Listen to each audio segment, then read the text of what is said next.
Thank you for joining me again. My name is Sylvia. If you've not subscribed, I want to encourage you to subscribe. Now let's get into it. I want to come through today to have a conversation with you about a term that I refer to as positive collaborations, right? There's a saying that goes like this. There's a proverb, okay, that goes like this. That if you want to go fast, then go alone. But if you want to go far, then go together. And it really essentially speaks to the power of collaboration, the power of networking, and etc., right? And it is important in our everyday life to look for people that we can connect with, people that we can partner with, people that can, help you get from one place to another, right? But in doing so, I've always said that networking is about what you can give. Networking is more about what you can give more than what you can get, right? And that's where positive collaborations come in for me, because I know of some bad collaborations, right? When we think about collective growth, you might have the mindset of what can I give? And when I approach people from the perspective of what can I give? But a lot of the time you realize that most people comes to collaborations with what they can get.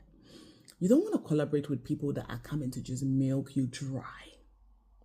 That's just what it is. You do not want to collaborate with people that just want to feed off you, milk you, right? Because eventually that becomes exhausting, eventually that becomes draining. I believe in collaborations, and I think collaborations is very important for growth and development, right? But I encourage that when it is that you are seeking to collaborate with people, whilst you're thinking of what can I give to these people to improve on what. So this is how I do it. Okay. So I have an acronym. If you don't know, I have an acronym that spells the word no, and KNOW is no. And in KNOW, there's knowledge of self, know who you are, and knowing who you are boils down to what are my strengths and my weaknesses. And in no, I always say it's about networking, right? Networking, because I understand the power of, collaborating, the power of, coming together to achieve. But in networking, what you're doing when you're networking, for me in the acronym, is that what can I give to someone that I am good at, that they can help supplement my weakness, right? So it's a give and take situation. You are giving something and getting something back.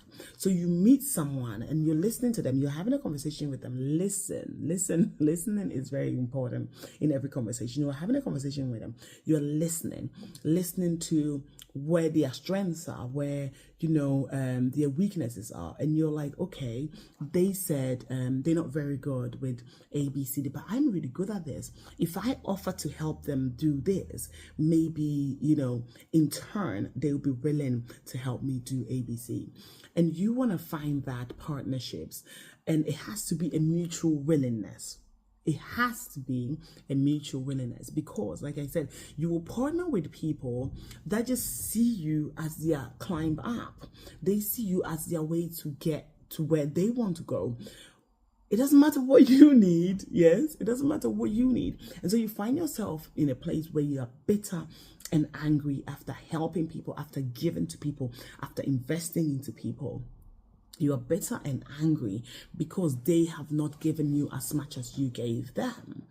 Yeah, because that was a negative collaboration. You have to have the mindset of, what partnership is this? You have to be very conscious about the partnerships and the agreements that you enter into. Because if you enter into the wrong partnership, it could be your downfall. Recently, I was having a conversation with a friend recently, right?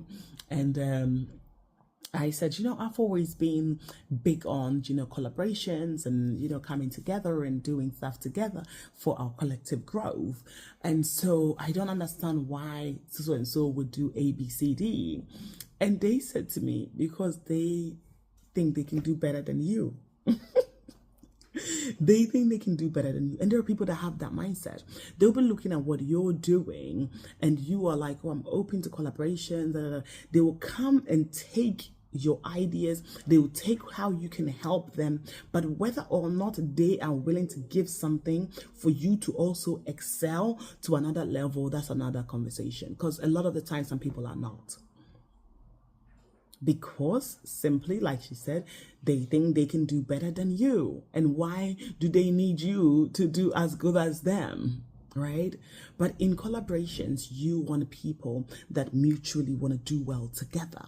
You want people that are loyal. I'm telling you, loyalty is very important in collaboration. You want to partner with loyal people, like people that understands that, you know what, come rain, come sunshine, we're growing and we are carrying each other along. Because I have learned of late that loyalty is big in our growth and our development. It is key. Yes, you want people that, you know, you can depend on and they can depend on you. And if you find that you have found yourself in relationships, in friendships, in business dealings with people that you cannot depend on, I tell you for free, walk out. Walk out with your full chest. Disappear, because people are out here, and you know what, for me, it's taking so long to come to this place, right? It's taking me a long time to come to this place, and I have come to this place recognizing that God would keep taking you around the same circle, right? It would take you to learn about that experience over and over again until you have learned what you're supposed to learn in that situation. You will keep encountering that situation in different forms, and for years I have encountered similar situations in different forms, bringing me to a place where I have to recognize that some people just simply don't deserve your time, your effort, and your kindness. I approach life from a perspective of service, right? I approach life from a perspective of purpose and all of that. And so when I meet you at a place where I look at you and think about how God sees you, God's perspective of you, right? And I relate to you from that place. And while I'm relating to you from that place, I'm observing whether you are the kind of person that I am called to, that I am assigned to.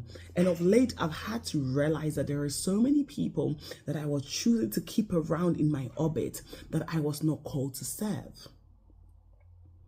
But you'll be trying to come in alignment with them, and it's not working. It's not working because the collaboration is not positive. It's not everybody that you can connect with. It's not everybody that you are assigned to. Let me put it like that. It's not everybody that you are assigned to. And so being diligent and observant enough to recognize that maybe this person is not part of my assignment, and vacate and keep looking, because whilst you're wasting time, right, you're wasting time just trying to serve people that you're not supposed to be serving. There are people that you are called to that are not benefiting from your assignment.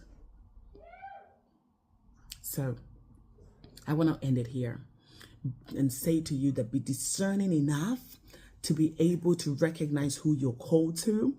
And those that you're not called to, be discerning enough to also know that, you know what, maybe I shouldn't be here. Because the longer you're there, you are enabling their bad behavior. And it's, you know, stifling your growth, stifling your potential as well. So today, when you meet people and you're thinking about collaborating with them, I want you to think of two things. Two things. Is there something that I can add to them? And is there something they can add to me? If not, don't waste your time. Simple as, okay? Ask yourself, is this a positive collaboration or a negative collaboration? Give yourself time to observe that. It's okay to walk away once you've observed that this is not going to serve me. Okay. All right. Thank you for joining me. I'll be back. Thanks. Bye-bye.